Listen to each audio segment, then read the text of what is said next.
Thank you. Hi, everyone. I'm Molly Day-Aguiar. I'm the president of Independence Public Media Foundation, and I am joined by my colleagues at the Scattergood Foundation and the HealthSpark Foundation. I'm going to ask them to introduce themselves momentarily. We're so happy you're here today, and this is meant to be a conversation, so we really invite you to jump in, ask questions in the chat. We'll leave plenty of time for question and answers at the end, but then also, sort of feel free to jump in. We're here today because we know that how narratives get created and shaped and amplified affects every issue that funders care about. And so we are sort of constantly asking this question about how might we bring organizations, either media organizations or organizations doing media making and media makers and funders together to collaborate in a way that is a true partnership and is generative toward creating and shaping narratives that are centered in the community's wants and needs. So I would like to invite our fellow colleagues to introduce themselves. Please tell us your name, your pronouns, your position at the foundation, and tell us just a little bit about your foundation and what your work is focused on. Joe, you're right to my next box over, so why don't you start, please? Good morning, everybody. It's good to see some familiar faces in the group. So welcome. I'm Joe Pyle. I'm the president of the Thomas Scattergood Behavioral Health Foundation. He and him would be my pronouns. And we primarily fund in the behavioral health space, as we're a health conversion foundation that was created from the sale of Friends Hospital back in 2005. Yet, though we are a behavioral health foundation, we see the role that the media plays in our lives is very important, and how that narrative gets built. So I think hopefully through the course of this, we'll talk about that. So glad to be here, and I'm glad to be invited by Independence Media Foundation. So thank you. Thanks for being here, Joe. Kemma, you are the next box over. Would you like to introduce yourself?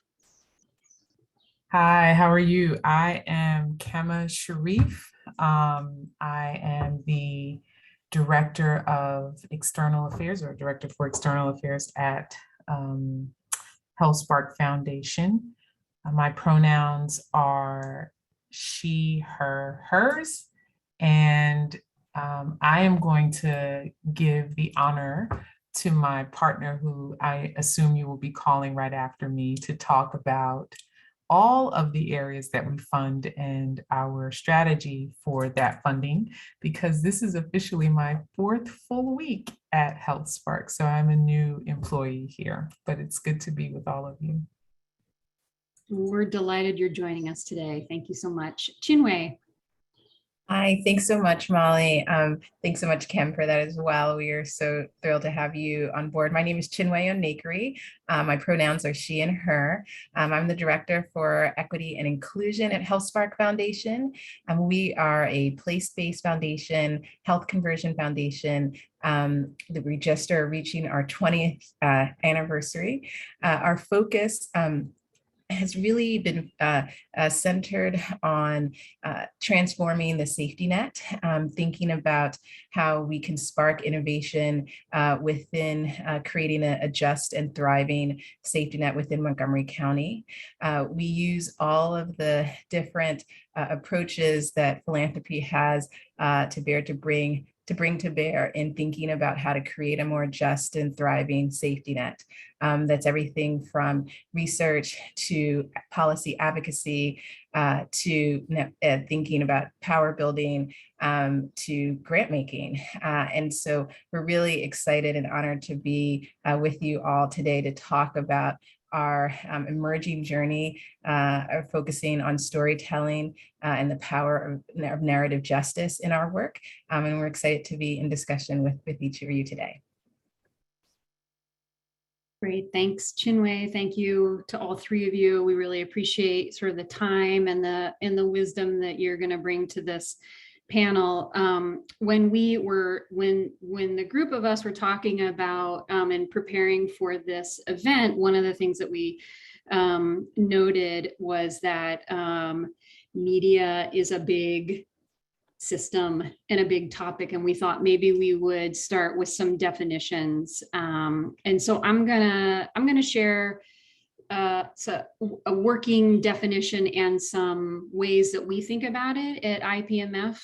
And I'll be really interested to hear what that brings up for any of the panelists or any of our other guests who are here today. So, and I want to give a shout out to our board member, Clemencia Rodriguez, Dr. Rodriguez, who is a professor at Temple, who really helped us shape this framework for how we understand media.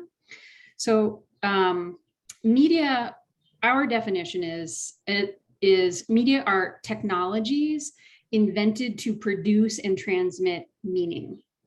So using media, we produce images, sounds, signs, languages that ultimately transmit meaning. Media and communication always involve a sender who transforms a raw experience into a message that can be understood by the receiver or the audience. And there are many different media classification systems because media can be organized by the sender, like who owns and who produces the media. It can be organized by the message itself. Is it journalism? Is it information? Is it fiction? Is it memory? It can be organized by channel, like is it print? Is it electronic? Is it digital media? And it can also be organized by receiver. Is it media for a small group? Is it for a community? Is it for a mass audience? And so it can be very challenging to really talk about media in a way where everyone is sort of on the same page about what you're talking about. And Nick Coldry, who's a professor at the London School of Economics, and also just, a well-known media scholar, says that media are tools for telling back to us the story of our world. And, I think it's important also to add that there are good and bad sides to media, which I think we all know and experience pretty much every day, right? So good media can look like how we connect diverse communities and we promote sharing and good governance and understanding of the world. And bad media looks like disinformation and surveillance and stereotyping and erasing history. I think what I want to point out, sort of two overarching points here, and then we'll get to conversation, is people often default to equating media, the word media, with journalism. And I think that's because, national broadcast TV news and national and metro newspapers are really dominant channels for media in our lives. And I think what we're trying to say here is that the definition of media is much more expansive than that. And you can see that in IPMF's grants. We fund all different kinds of media and media making beyond journalism. And I think the other distinction we're trying to make in this conversation today is that we're not talking about PR, promotions, marketing. We're not talking about that. So I will stop there and just ask my colleagues whether or not they have any comments about that definition, anything that jumps out at you that you want to share. I'll just respond. I very much appreciated the definition. I think it helped me think about how we'll talk about Scattergood's work today.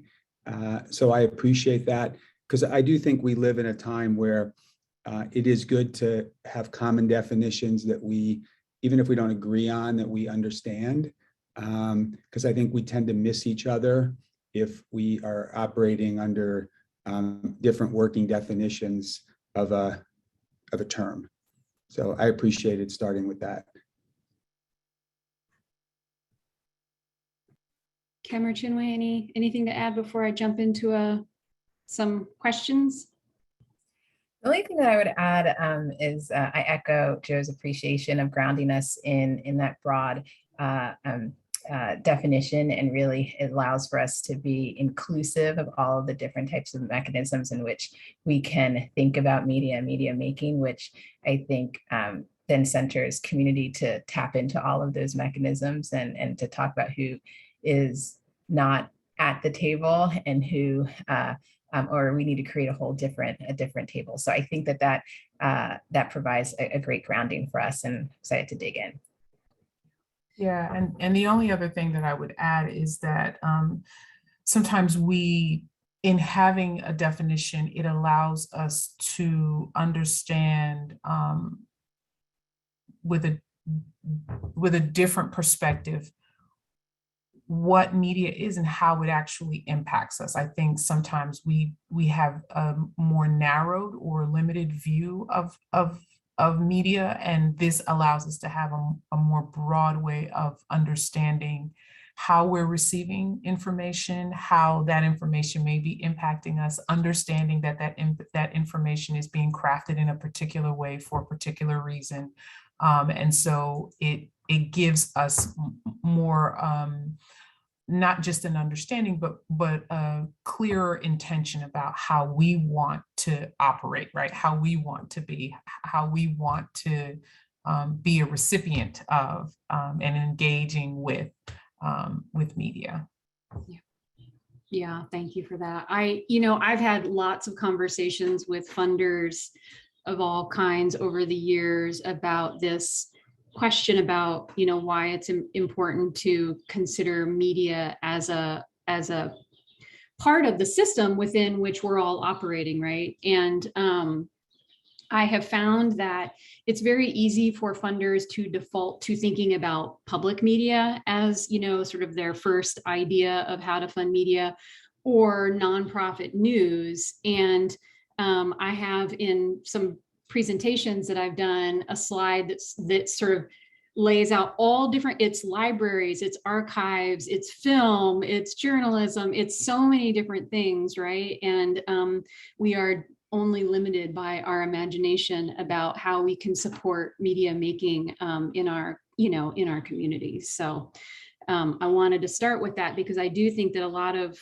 the conversation either goes directly to journalism or it goes to some kind of communications that is a sort of self-promotional about, individual organizations. And that's not really what we're talking about either. So, Joe, I know you funded journalism at WHYY for quite a long time, and now I know you have a great partnership with Resolve Philly. Can you share some details of those grants and tell us why you started funding media in the first place, and what you hope to accomplish? Elaborate a little bit on some of your opening comments about why media is important to the work of Scattergood. You're on mute, Joe. Yeah, thank you. I probably owe Scattergood's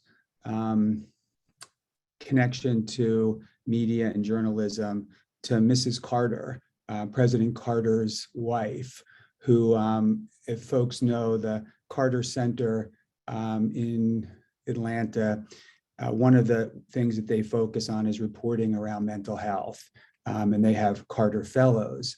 But I had the good fortune to be invited to a presentation for over a few days that she was doing at the Columbia School of Journalism on reporting on Black men and boys.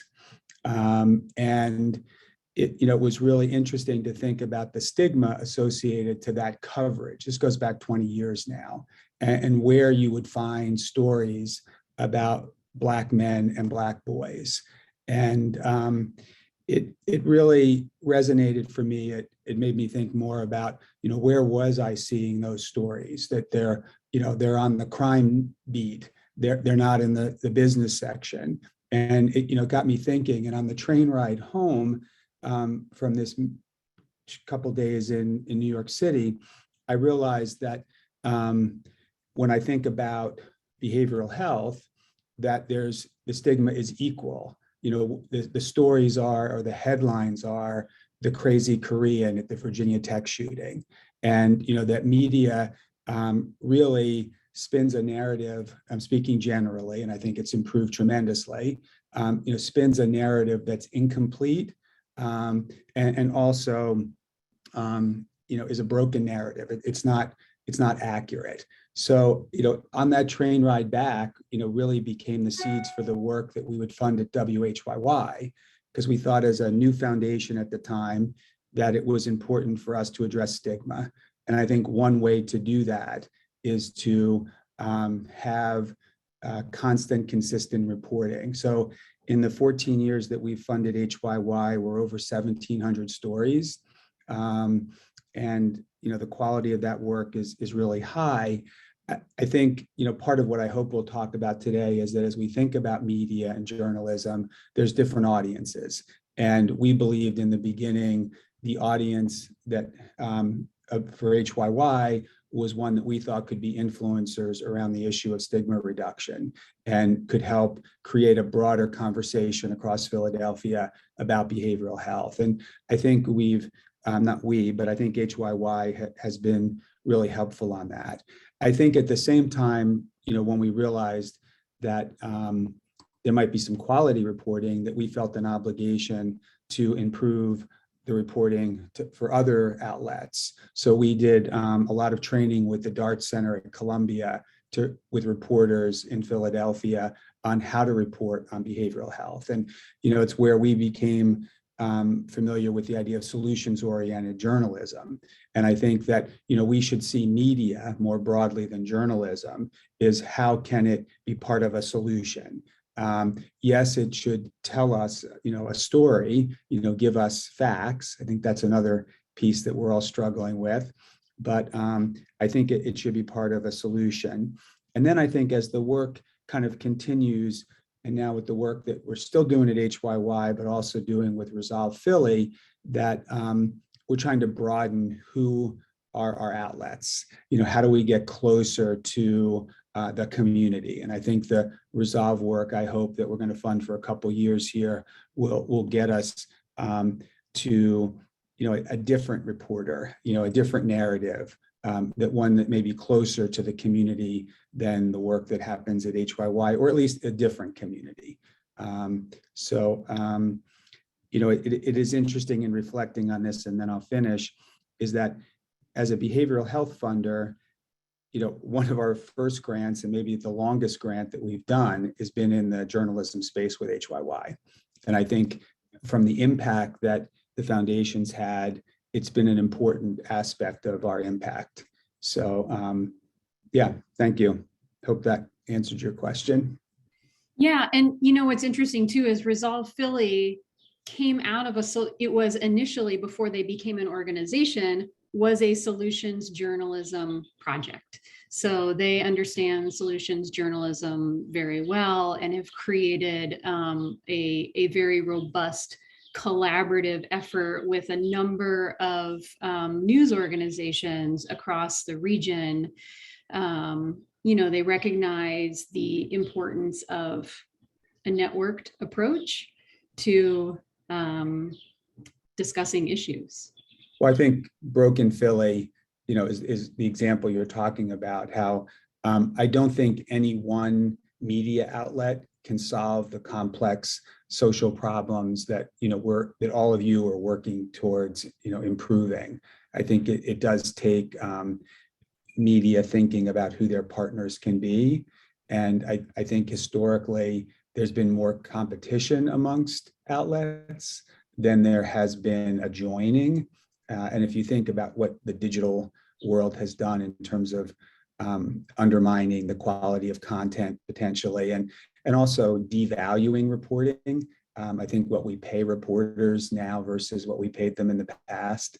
But I'm going down a rabbit hole that you probably don't want us to go down. So, okay.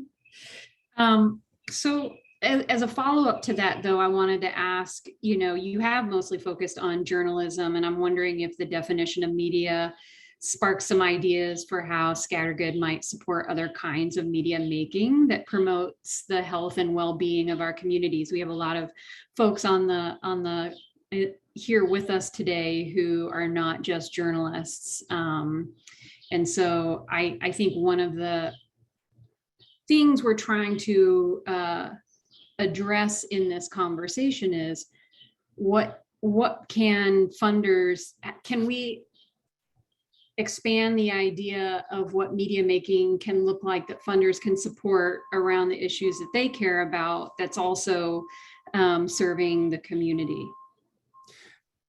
Yeah, I think that, and again, I think this is where the definition helped me think about work that we support. And I think that if you go back to this notion of media as transmitting meaning, that I think, reading that definition, it got me to think about we do need very different media outlets, different ways of sharing content, because we all learn differently, we all receive data differently.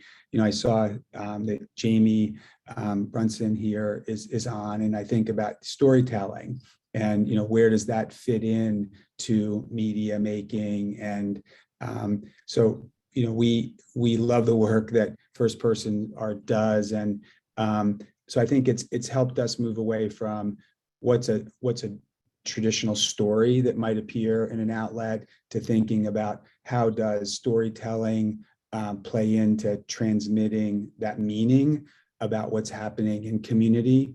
And I think that technology has allowed for a lot more media makers, which I think creates a more just and equal system. You don't have to be a billionaire to own a paper anymore to deliver your message. So I think when we think about our grant making, the storytelling aspect of media making is, I think, becoming more and more relevant in our work. So I think that this notion of how do you promote a more engaged community in media making, and I think we're seeing a lot of that in Philly now, and I hope we're trying to be as a small funder can be part of that, supporting that culture.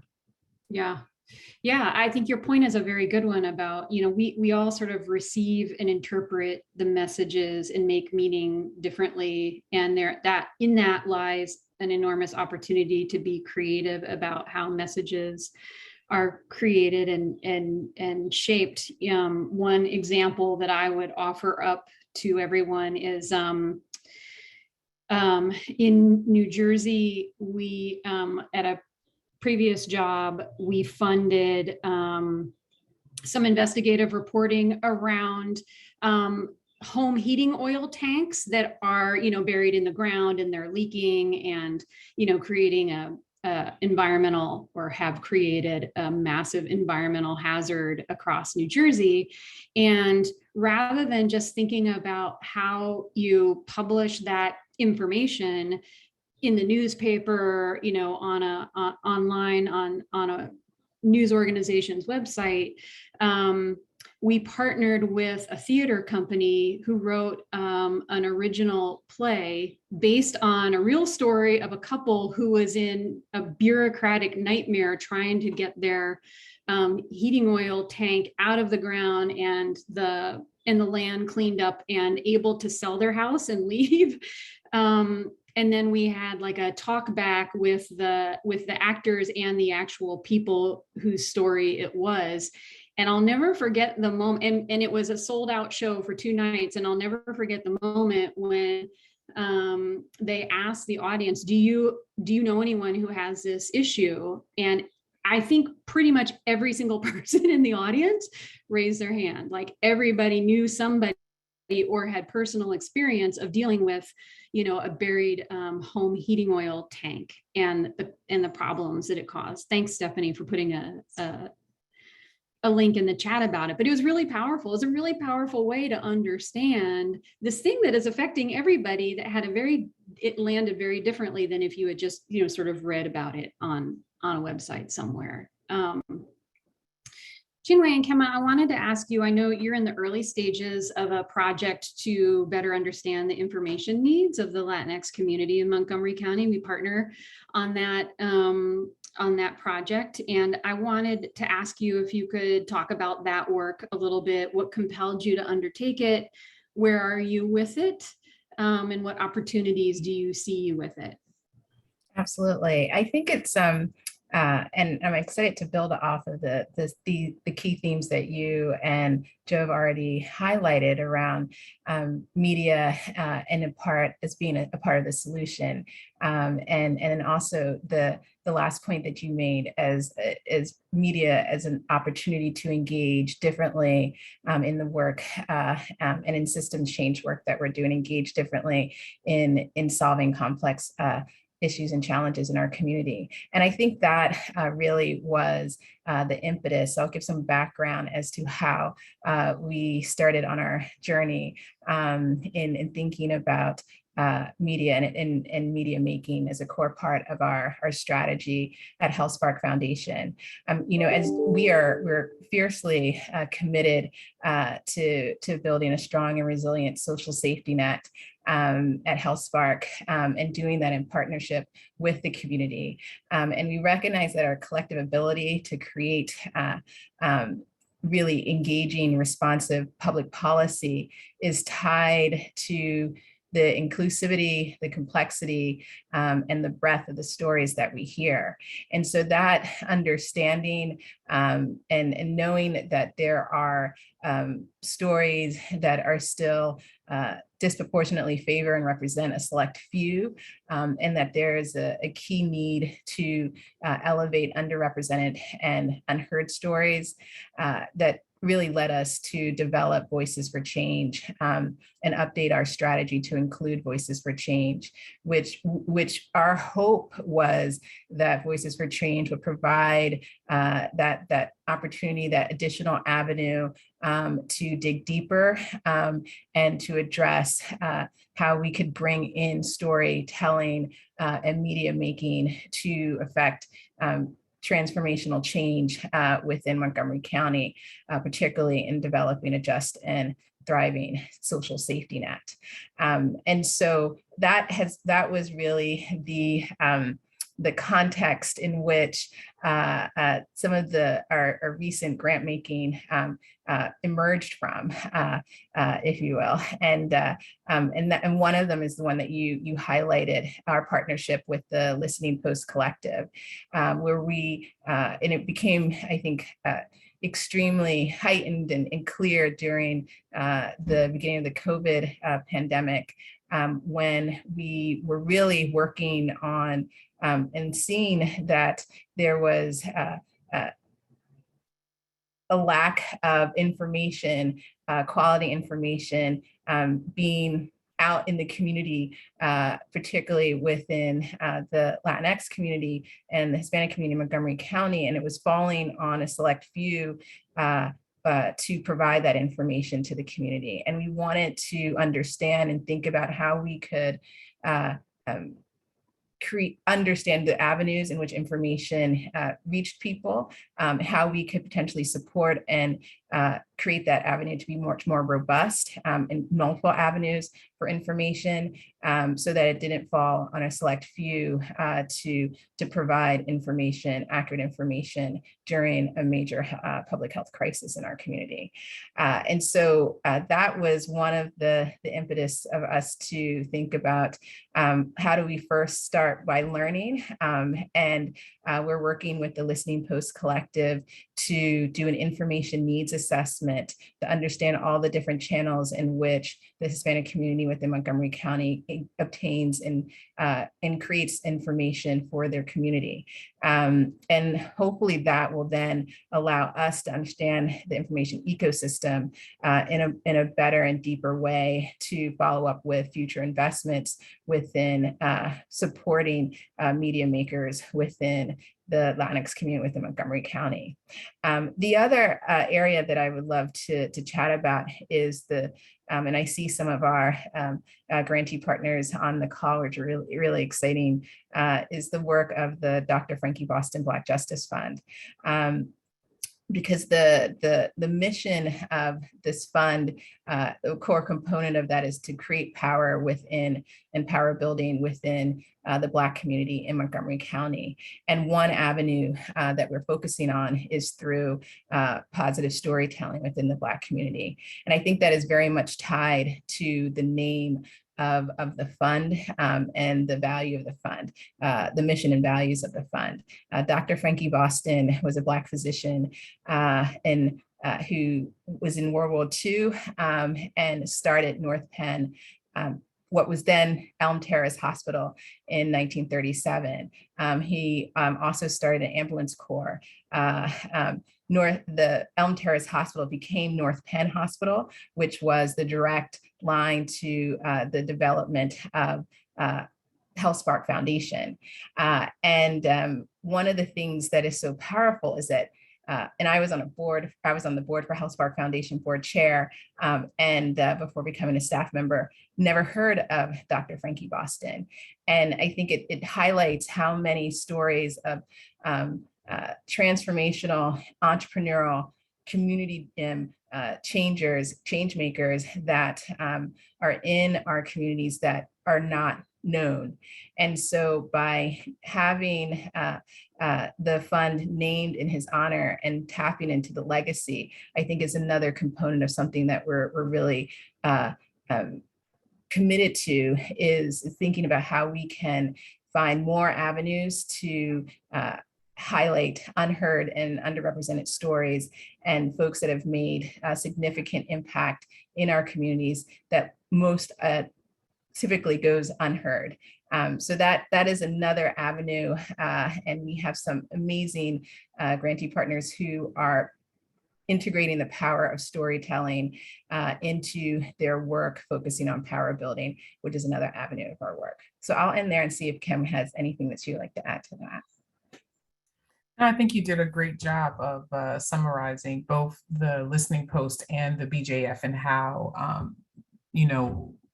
it's really an effort to understand how people are either receiving information about the story, the legitimacy of that source of information, and how are they telling their own story, and what ways we can support that. So. Chinwe, are there, I want to go back to just the last point you made about the grantees of the Black Justice Fund. Do you want to give some examples of work that they're doing to help make it a little more concrete? Absolutely. Well, I see that Angelique Hilton is on the call, and Angie is doing some phenomenal work in 2 of our projects. And Angie, if you'd like to chat about the PA Youth Vote and the role of storytelling, and then also One Book, One Norristown, and the role of power of storytelling and power building within literacy and collective coming together, I would love for it to come to you from you and speaking about your incredible work. Well, thank you so much for having me, and thank you for all the support.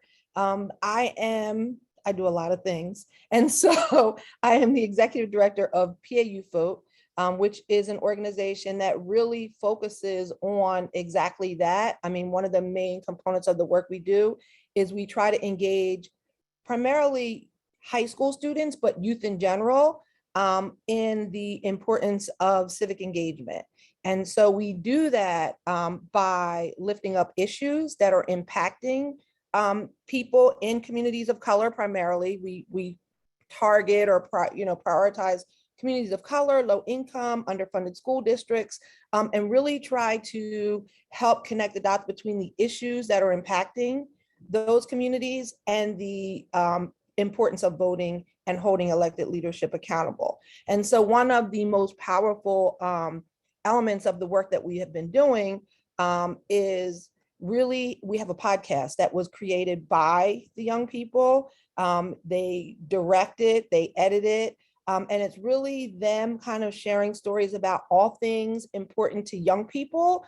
And that can be related to politics or just life in general. So they've done things like the Crown Act, where we've had an elected official come on and talk about, the importance of the Crown Act. And so it's interesting because we have some students who that act would impact and others who have no idea why there's a need for such a piece of legislation. And so they're sharing stories about their experiences and learning so much.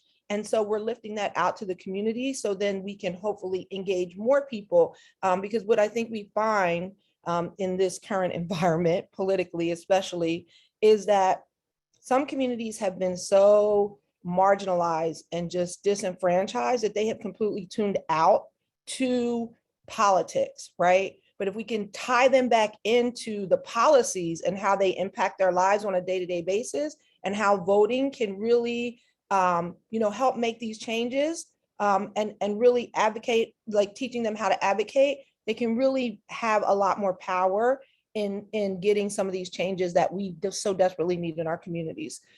So that's a lot of the work that we do there. It has been amazing. I will say this, working with young people has been one of the most gratifying experiences of my life. And it's funny because like we really encourage them to share their stories and to speak truth to power, right?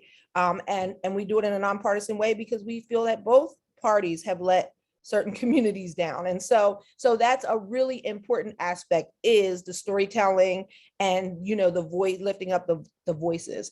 And so then I'm also the president of the Norristown NAACP.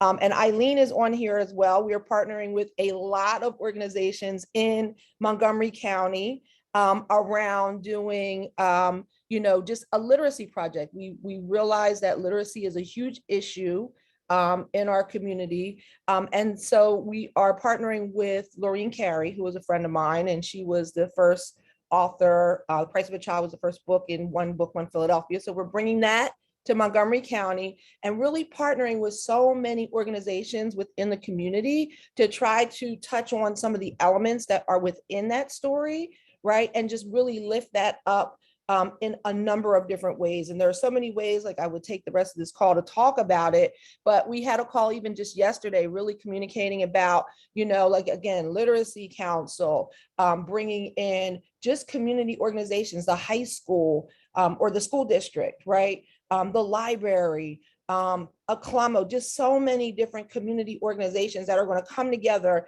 and we're going to find a way to really engage people through literacy and really kind of connect all of us, because we do have so many issues that are in common, and really just trying to find ways to bring community together, because Montgomery County is one of those counties that is very unique in the sense that it's the second wealthiest county in the state. But you see the areas of, the communities of color are suffering a lot with just disenfranchisement and marginalization and being underserved. And so really bringing community together to understand how we can empower one another and fill some of those holes while we're pushing for the change we want to see has been very inspiring. And so we're super excited about that as well. Thanks so much, Angie. Amazing. Yes, thank you for sharing all of that. I love hearing about youth media making because their voices are so often left out, or not invited to the table. So that's great. Yeah, can I just add too, because you mentioned Resolve Philly. And so one of the projects that we did at PAU Vote was we brought students who are in underfunded school districts, and we partnered with Resolve Philly to do an episode to talk about that issue. And it was just so amazing to just hear directly from students impacted by that issue. So I'm grateful for that partnership as well. I have learned that collaboration is key to getting us through this time. Yeah, that's great. Thank you for adding that.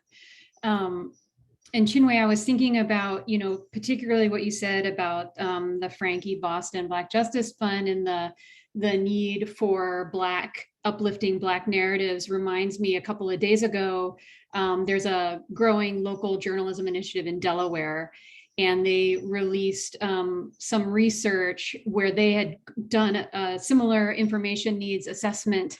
And, to your point, one of the key takeaways is there's not enough news for and about Black communities.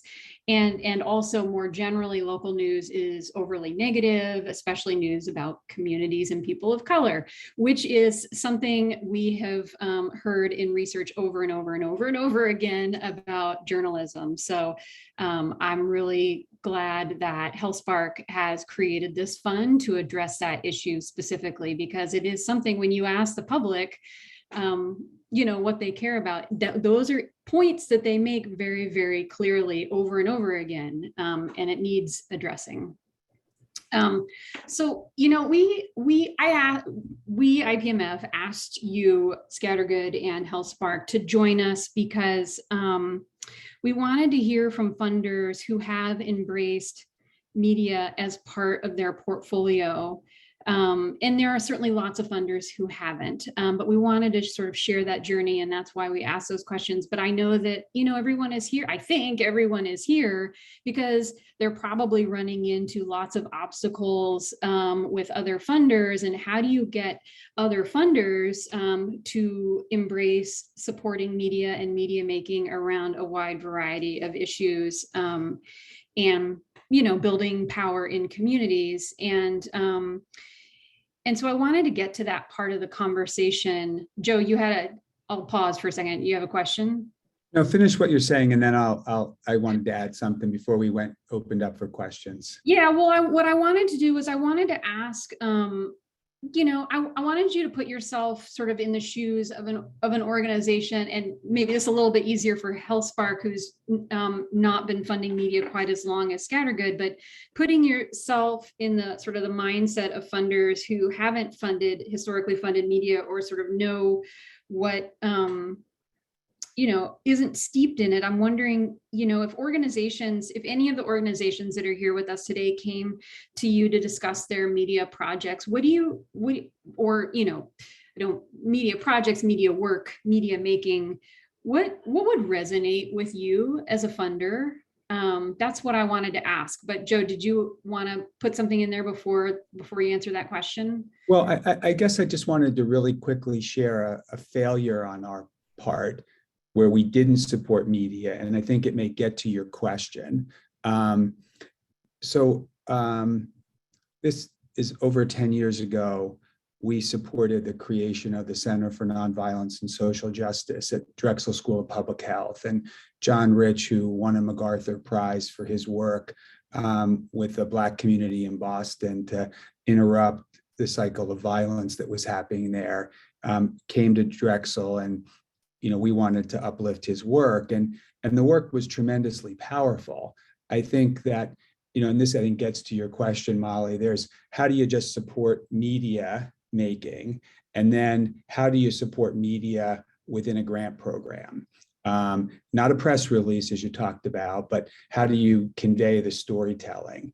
And I think that, what's interesting is that John's work had tremendous, and still has tremendous impact, yet there was no budget in the grant, and we were the only funder of this multi-year, significant grant. So the narrative never got built around the power of the work that John was doing and the disruption that the work was trying to create in the community. And when I think about the violence that's, shaking our communities and the lives we're losing to it, I think about, what as a foundation on our journey is, what would the narrative be in Philadelphia today if we had said to John, go do the work, and then here's money to build out that narrative, to tell that story. Because, so many people are not familiar with the work, or, the work, we've been working on this issue of violence reduction for a long time in Philadelphia and the region, and we haven't gotten traction. And this, I think, answers your question. How does media making,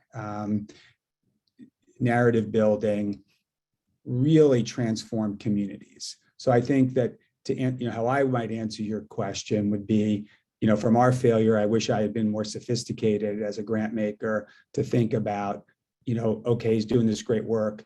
The work can't stand up for itself. I mean, it needs support to do that. And I think as funders, we have a responsibility to think about that. and do our best to kind of aid that. So I think if folks are coming to talk about support, I think the questions that I would ask are, how is this going to create a broader narrative? Yes, we may want to lift it up in a particular community, but how does it, allow for, and this is probably a word everybody hates, including myself, but I'll use it, scaling. How does the narrative that's what's happening in Norristown get enough traction that people are picking up on it, so that narrative can be spread and people can support that work. So I think about how can the work engage multiple audiences and tell that story. And I think another piece that's important, and people are talking about it already, is this notion that, where are your partners in this work? That if you're doing this by yourself, that vacuum probably isn't going to get the impact that if you have multiple partners. So when you think about the work that some of you are doing with Resolve and Broken Philly and how that connects more than just one neighborhood, one audience. And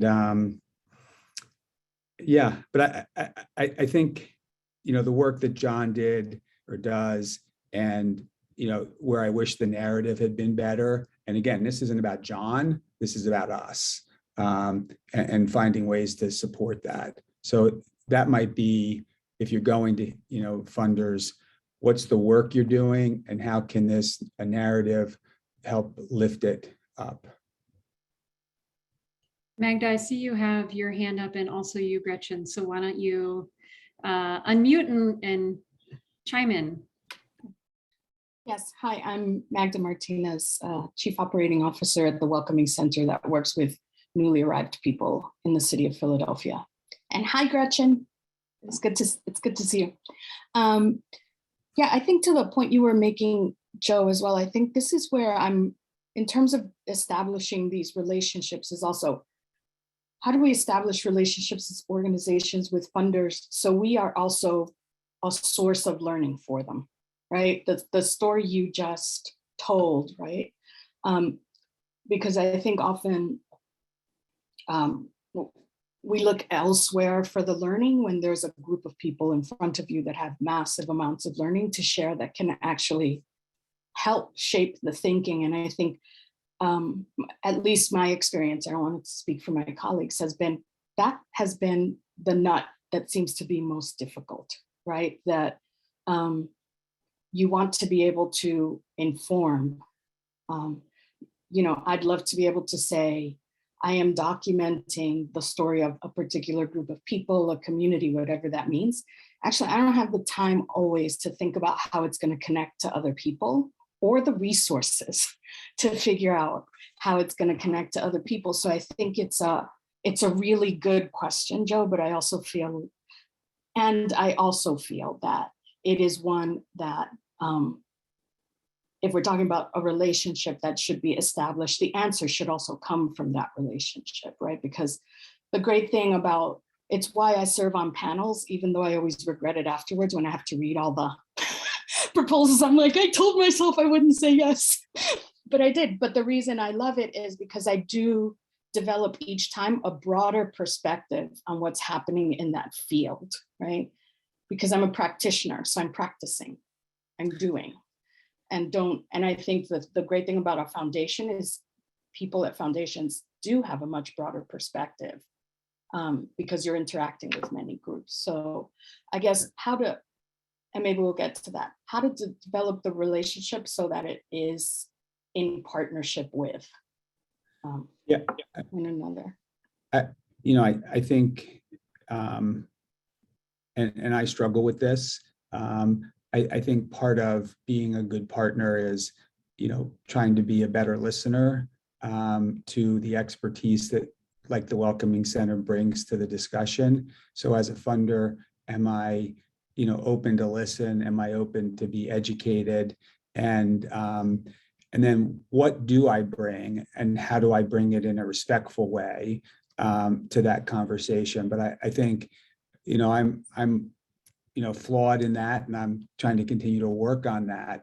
I think the other thing, and I think this is the conversation for philanthropy to be having, is that, we talk a lot about, in a grant, there's certain dollars that foundations want to be spent in particular ways. So we want you to spend money on evaluation or some aspect of dissemination.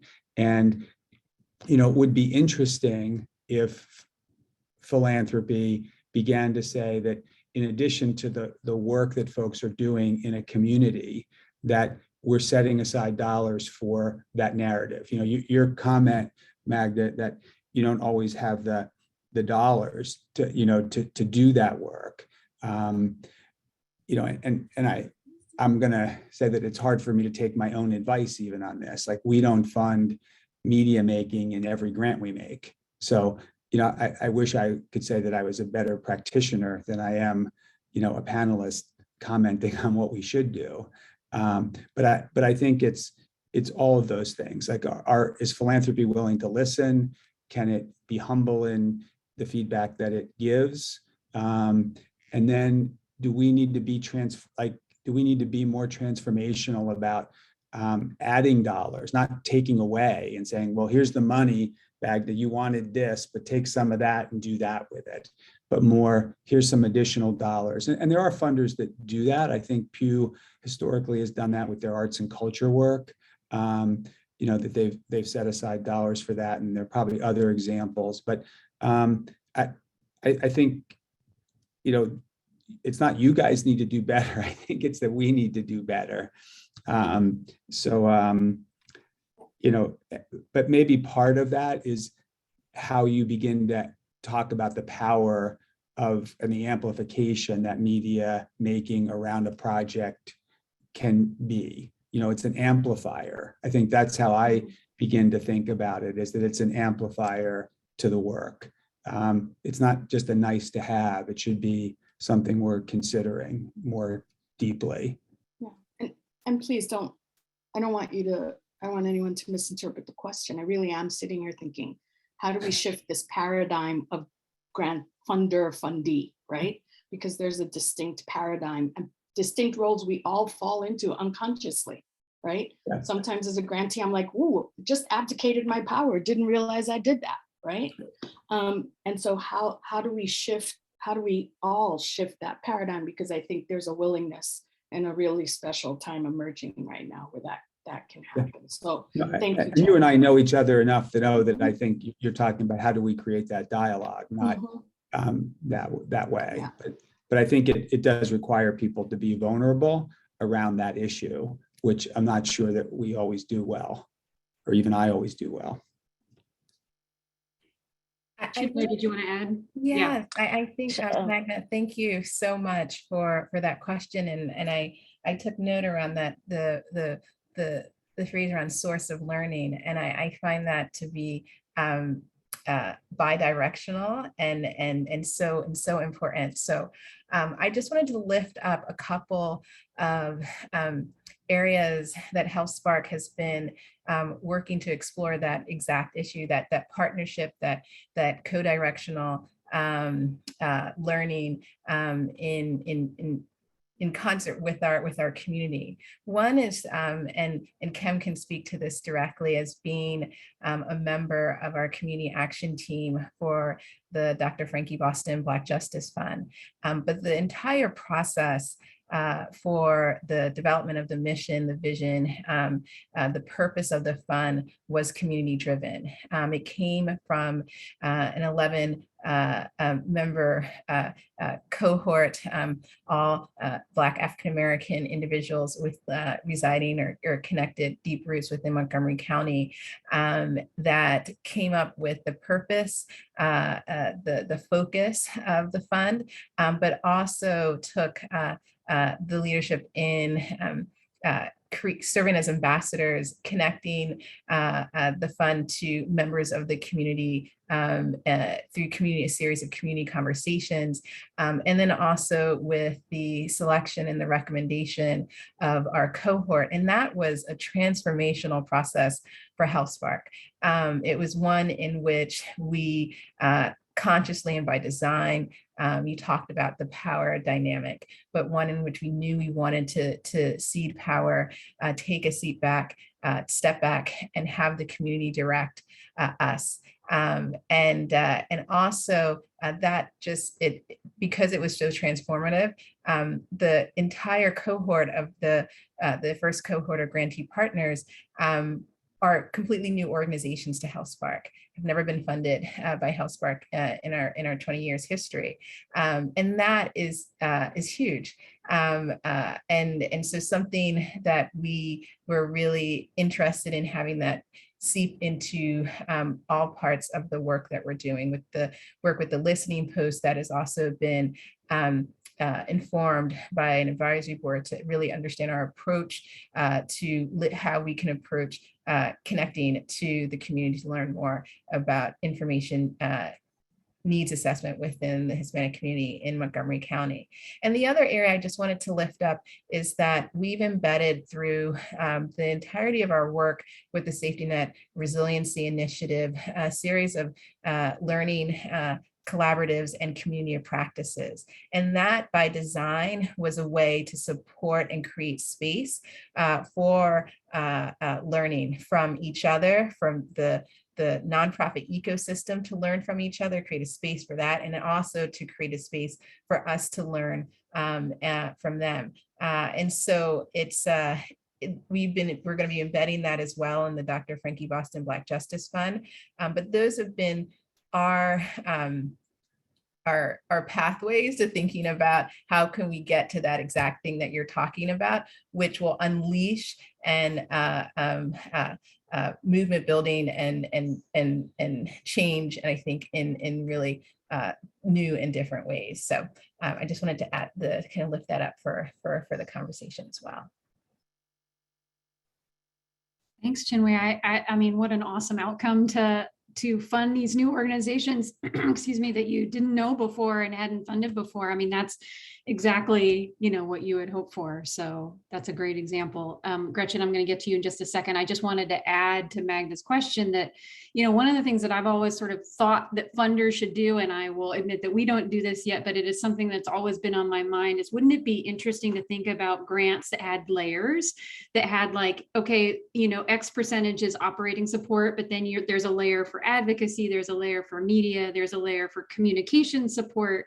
If you thought sort of about sort of the range, instead of just throwing everything into operating support, which I think is great, I'm a big fan of operating support, but at the same time, it doesn't identify that there are actual other needs that funders also need to be aware of. I think it'd be interesting to test out doing some grants like that, where you're talking about it in that way, so that you're thinking about all of these different ways to support organizations in their work.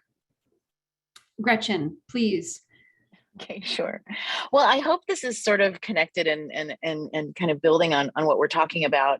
I like this idea of how it might be, because what I find is working here at PhillyCam and having organizations come to us and wanting to kind of help them, document or tell their stories. We're often being brought in after maybe the grant has been written, or, some money has been raised, but there hasn't really been a conversation about the whole project and what all's involved. And so it's kind of feels like, it would be great to be brought in earlier. And so maybe if it's some of this like co-learning or creating spaces for storytelling media organizations to be in conversation with other organizations, we can talk about the process and how to approach it, share skills. There could be a list of maybe recommended folks or organizations to go to that foundations could share with their grantees as a way of kind of seeding those relationships.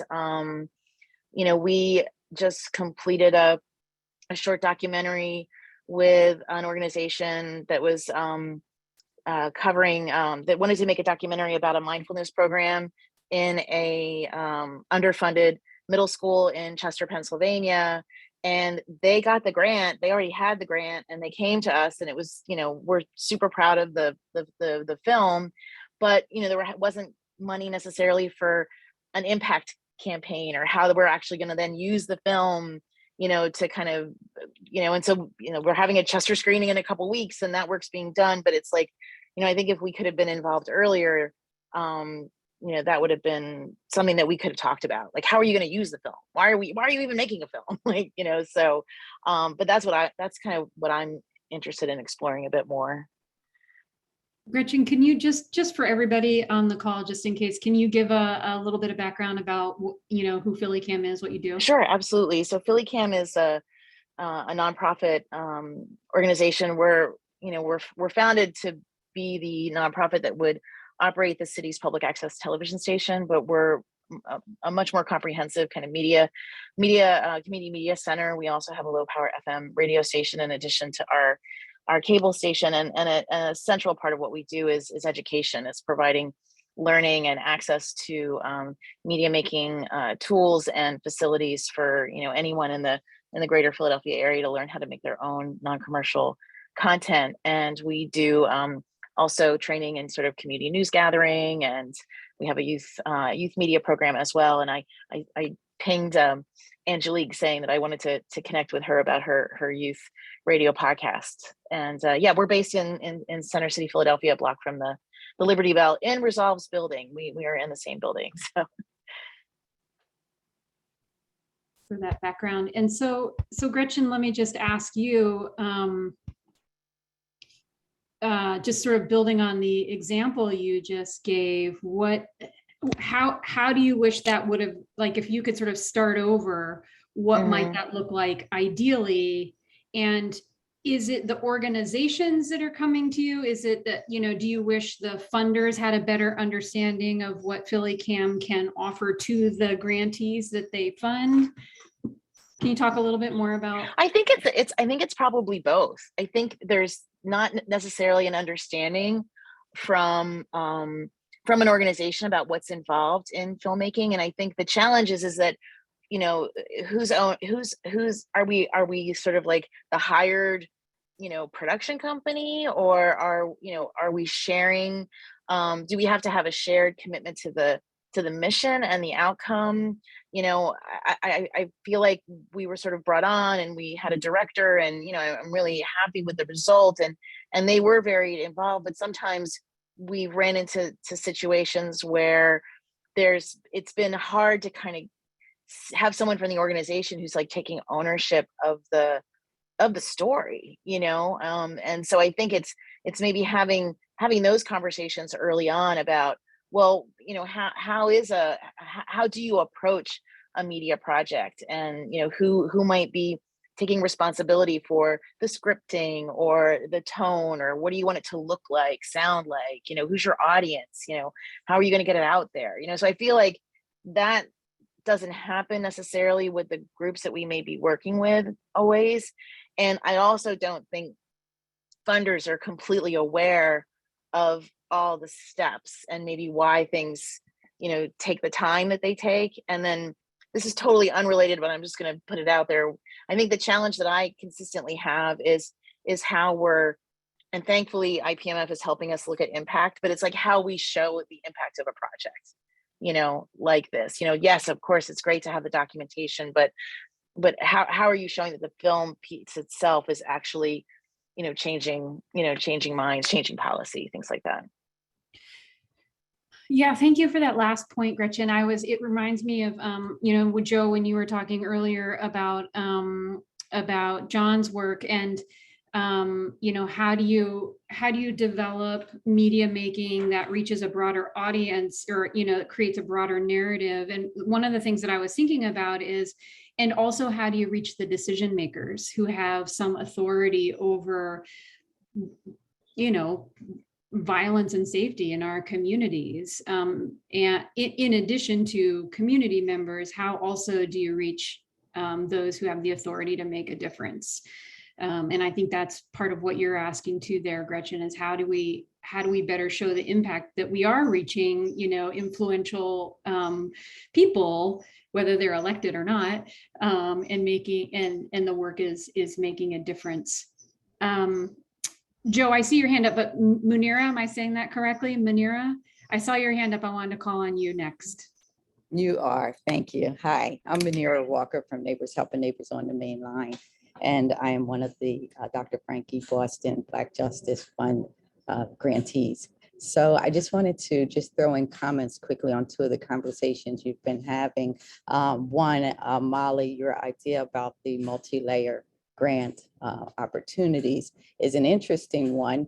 What I would encourage, and this really came through with the Dr. Frankie Boston grant, because it was an opportunity that gave Black-led groups an opportunity that we usually don't get when it comes to funding, and that is the flexibility and the trust. And so when you have a multi-layer system, that if you do implement one of the things I would encourage is that you not put specific parameters on any given part of the plan, because those of us that, of course, have well-rounded plans, we do hit all those points, but it's very hard if we have to target a certain amount of money to a certain part of it, because there's so many moving parts to those elements that we may need heavier on one particular part, and you may not know that about our organization, and you may give less towards another part, than what would work for us, and especially our smaller grassroots organizations, and particularly Black-led, because we already struggle to get grants from the typical sources. So policing those types of parameters are a little harder on us. What is easier is for us to apply for smaller grants from entities that are giving specifically for food insecurity, specifically for education, specifically for media. And that's a way that we pull money for those specific projects. But when it's a larger grant, the general operating really just gives us the power to be able to put it in place the way we know it needs to be implemented to have the success in our community. So I just wanted to throw that in there. And I also wanted to lend to the conversation that Joe and Magda were having, particularly in having funders hear more of what the grantees actually need. And I was on a Zoom a couple of days ago, and one of the things I found very interesting that was mentioned is the concept of listening, figuring out from the onset, are you listening to listen, or are you listening to respond? And they're two very different things. And one of the things that I find funders who really benefit from is to really listen to listen. As you said, there are a lot of us that do have an expertise that you're really craving in order to get your money to the right people and the right places that'll have the most effect. So I'm really listening to listen. And the last part of the conversation I just wanted to say about what Joe was saying too, in another way, is that, nature itself is even lending to the ways in media that we're doing things. Even just being on these Zoom calls, it allows for me to be in the opportunity, an opportunity to be in the room with you and have a part of the discussion. And all those things are, needed in order to grow this work for ultimate success. If any one thing is lacking, we're still going to have to be back at the table. So, I just wanted to add those things to what's being said. Thank you. I think those are such important points. Joe, did you want to comment on that or something separate? Well, I'll comment on that. I really appreciate your comments, and thank you for the thoughtfulness there. I wanted to go back and just maybe touch on two things that Gretchen was saying. I think there's probably tons of lists of consultants that foundations can hire, to help them with a problem. I think, it might be interesting if we could create a list on who are the media makers, and where are they, what do they do? Just this operational definition we started with. I mean, maybe philanthropy should have some education session about, who are the trusted messengers, I think was a term used earlier, So I really appreciate that. And I think just another, piece that you were mentioning about, should you even make a film? I think you said that. And I think this question of impact, we've funded at least 2 documentaries around mental health. And, I think the question is the film an output or is it an outcome? And, I think often the film is an output and we miss what the film is trying to solve for, which would be the outcome. And I think, how do you have that conversation around media? It's not the amount of tweets that you have. Do they have any impact? And I don't know. I mean, we're constantly struggling with that, but I think that would be another interesting conversation to have with media makers. That is a documentary a outcome or an output?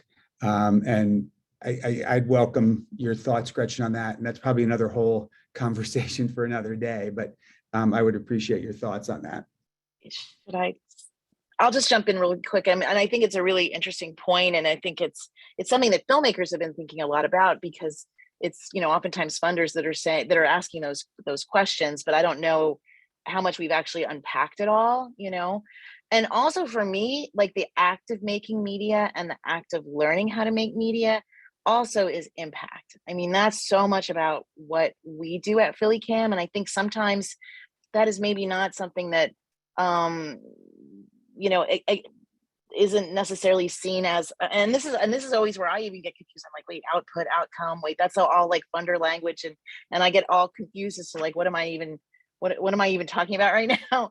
But that is something that is, kind of core to what we do. And I see it every day, the micro impact on a single person of how like their world has opened up with a new skill that they have. So anyway, I just want to just jump on one of the things you just said there. In our work, we try to think about, does the work impact individual, organizations, and community? And I think that, if it can impact all 3, that's great. But to your point, it may be how it moved 1 or 2 people that could have tremendous impact, and I used the word scale before, but, often small things can make huge ripples of change. So I think we have to be thoughtful about that here. So I appreciate your comment about, that it may make a significant contribution to, one individual. It's great if it can change organizations and a community, but that's how we tend to think about all of our work. Like where's the locus of control on a project? Like, where do we hope it will have impact? So I appreciate that comment. And Joe, to your earlier question about like how do we measure the impact of media making? I think what I would point out is, good question, but media making is no different than in that sense than anything else, right? It's any other service that any other organization. It's like, it's not unique. It doesn't require necessarily a unique way of being measured. But I think, what this conversation is getting at right now is patience, and an expanded view of what impact looks like. And also, we all know that there's all kinds of seeds that get planted that we never even learn about, right? That we just don't know. And you have to have faith that good things are happening as a result of this work. And you just may never see it, but it's there. Yeah, go ahead. I couldn't agree with you more. It's the ugly question, I guess, that philanthropy, when it's not listening for listening, but listening to respond, wants to say, well, like, what's the outcome of this going to be?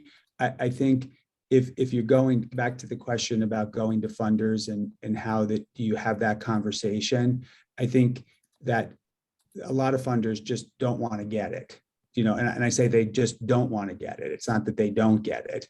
And I think then if you're going to approach folks, you've got to understand that part of it.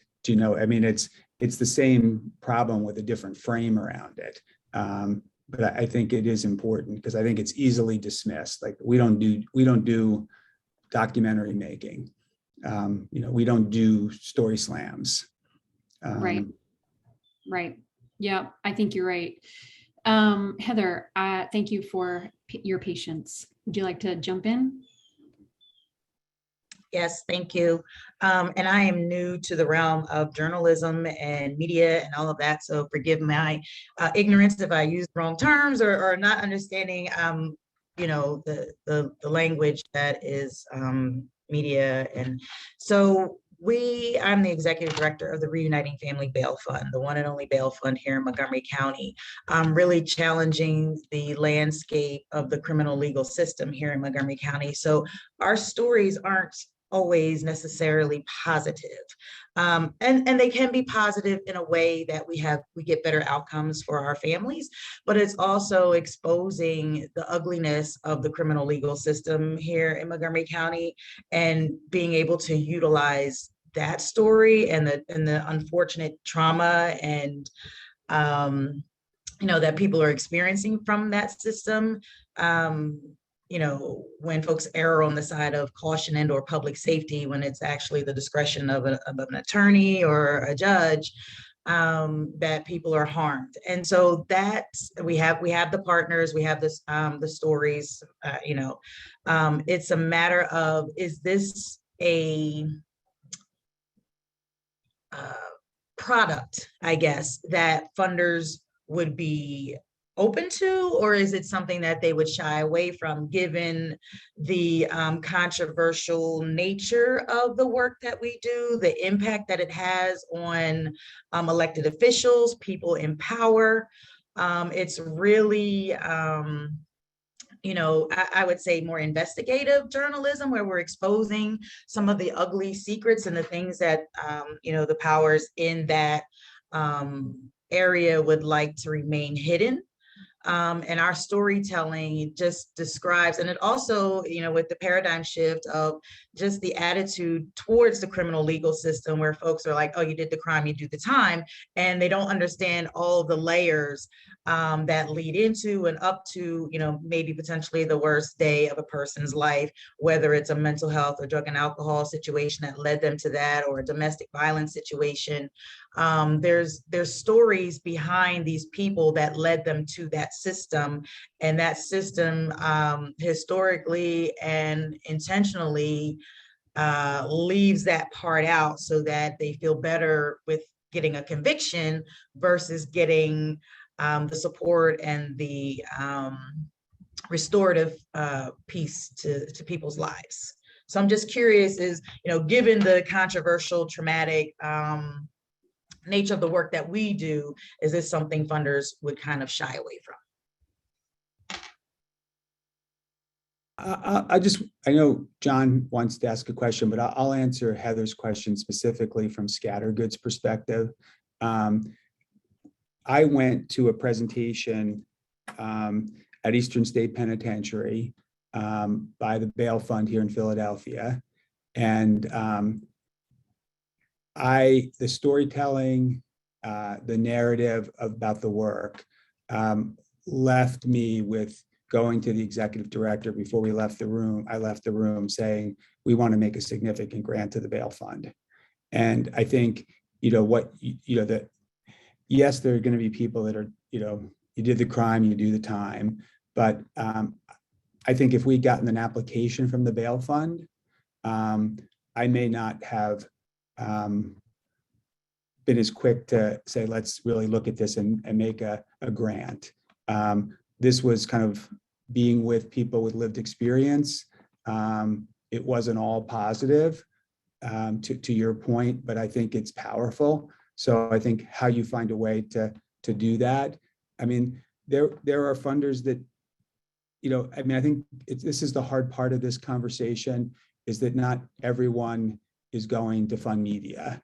And, unfortunately, not everyone sees the way our criminal justice system is not working, is at the heart of, some of the huge social issues in this country right now. So I think you've got a tough road, but, just from my own experience, that's where the narrative, the storytelling is very powerful. I mean, we almost immediately made a grant to them.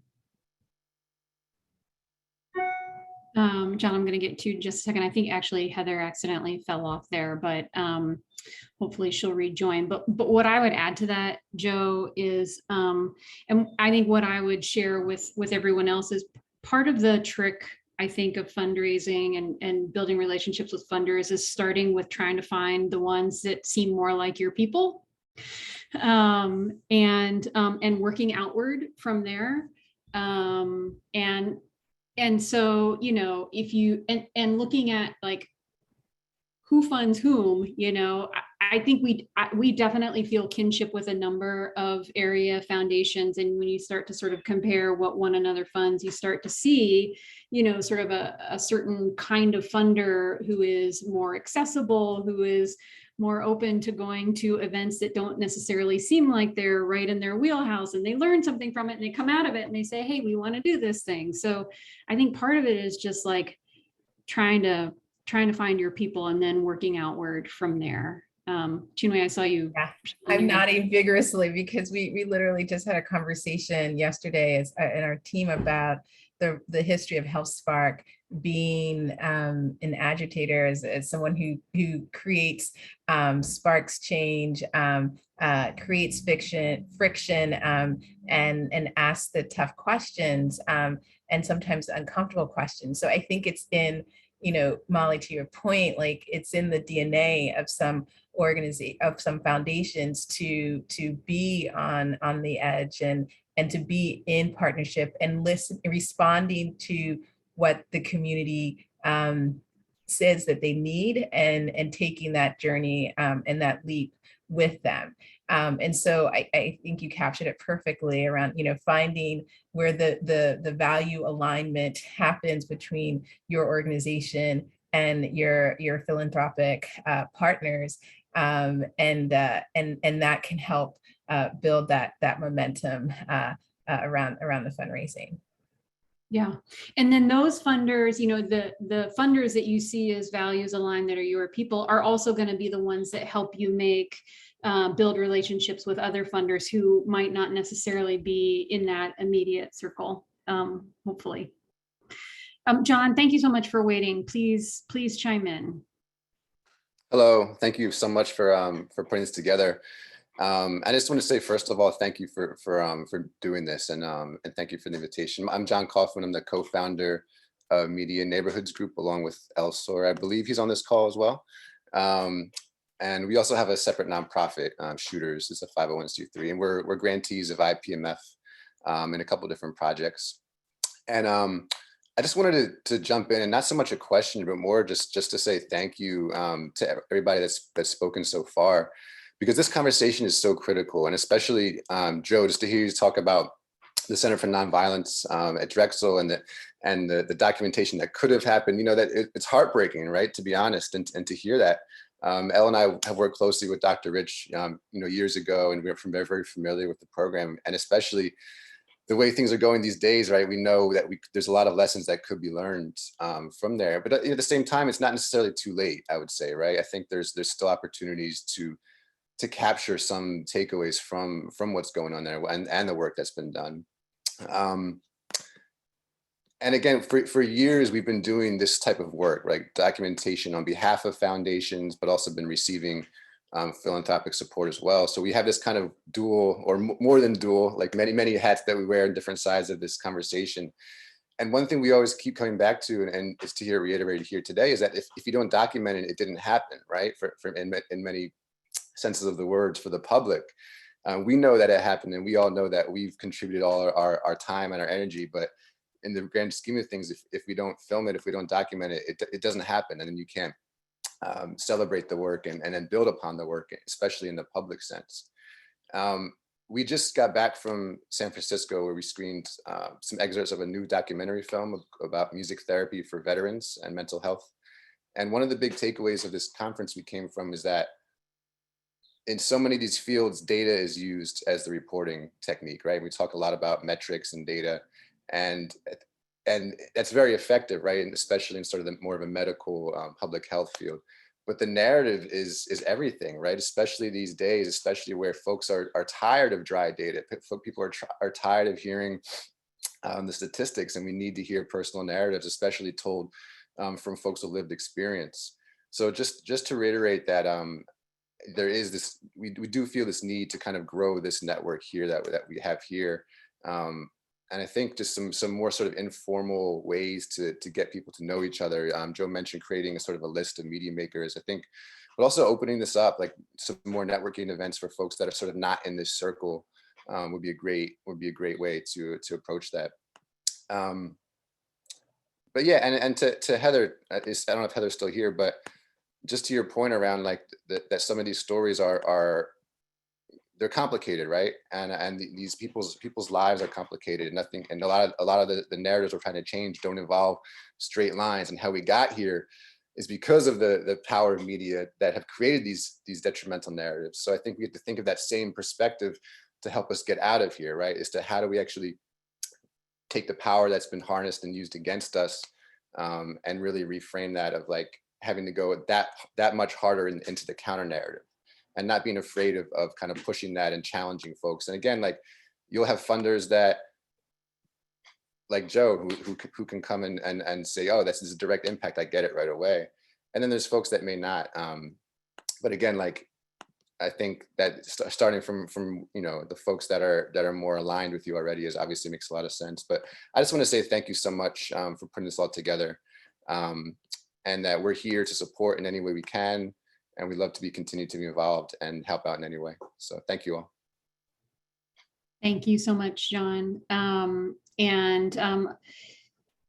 I just want to say really quickly that, one of the amazing things about this region is that we have both an incredible richness to the media landscape here. We have just so many resources, so many media makers and media organizations that are doing incredible work, many of you on this call. And also there's an incredible network of folks working around prisons and policing and violence and safety narratives too. That's a big piece of what IPMF funds as well. So those resources are very much here in the region. We just have to harness them in a way that, builds an even bigger movement. Angelique, do you have a quick question? Because we have a couple of minutes left, or a quick comment? Briefly, I just also wanted to say thank you so much, because to just reiterate John's point, many of us come to this work just out of just life journey bringing us. We weren't educated in any of this, right? And so as an example, I work with these young people, right? And I see the change that is happening. So last year we had a summer program. We did a forum theater where it was called How's Your Voice Going to Matter If You Don't Vote? And the kids just portrayed young people trying to register other young people. And then over the summer, we taught them how to basically, have conversations around resistance to voting and all the young people, things that people say. We had a first generation American who was part of our group. And so he said after being part of that program, because they never talked about voting because his parents could not vote, he learned that inequality and inequities was all tied to voting. And so now he understands the importance of voting. And so then after that, they went and testified, 5 students. We did our culminating event on the school board steps, or the administration building in Philadelphia. They testified, 5 students, about the importance of having voter education and voter registration. This was after a 3-year effort.